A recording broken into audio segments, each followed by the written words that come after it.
15 মে বৃহস্পতিবার সকাল 7টার সময় ঢাকা 13 আসনের সাবেক এমপি জাহাঙ্গীর কবির নানকের নির্দেশে শেরেবাংলা নগর থানা, মোহাম্মদপুর থানা ও আদাবর থানা যুবলীগ কর্মীদের এক ঝটিকা মিছিল অনুষ্ঠিত হয়।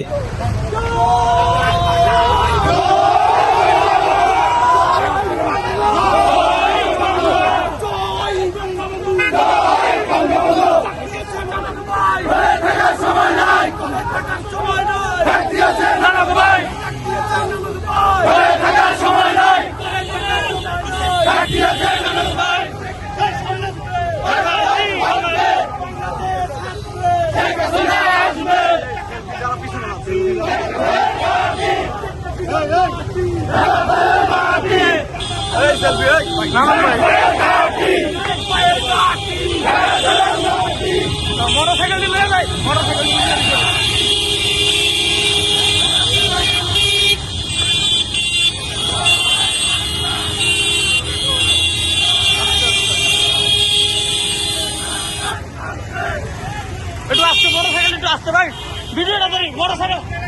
ভাই খারাপ নাই ভাই মোটরসাইকেল একটু ভিডিও করি খারাপ